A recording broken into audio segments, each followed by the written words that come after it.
Alors que les Jeux Olympiques qui se dérouleront à Paris à l'été 2024 approchent, c'est à vous recevez Valérie Pécresse jeudi 7 décembre pour faire le bilan. En sa qualité de présidente du Conseil régional d'Île-de-France mais aussi de présidente d'Île-de-France Mobilité, la femme politique est venue parler des transports en commun qui risquent de ne pas être prêts à accueillir les quelques 3 millions de touristes attendus.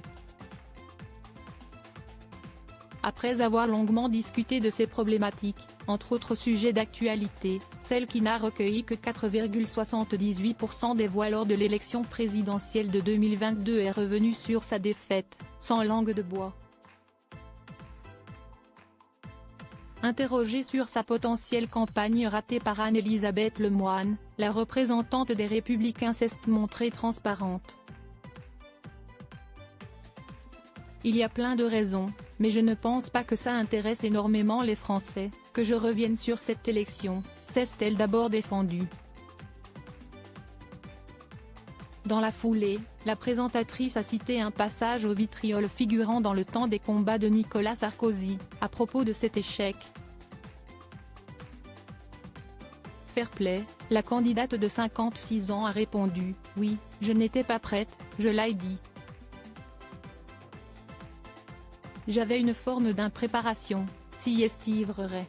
Et en plus, on n'avait que 3 mois. Et de confesser, moi, j'assume toute ma responsabilité dans cette défaite, mais ce que je crois, surtout, si est que mes idées sont toujours d'actualité. C'était une campagne pour rien cette défaite, Valérie Pécresse ne rougit pas. Et pour cause, ce n'est pas la première fois qu'elle l'aborde dans les médias. Le 29 novembre dernier, lors d'une interview accordée au Point, la femme politique avait tenu le même discours franc sur son score. C'était une campagne pour rien, je n'ai pas su exploiter la voie étroite qui aurait pu s'ouvrir fin 2021 pour incarner une alternative crédible.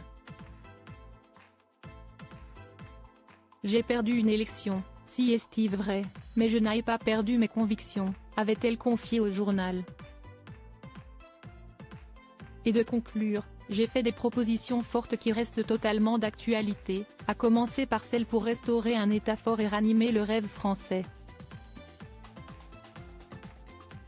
Article écrit en collaboration avec 6 médias. Crédit photo, capture d'écran France 5.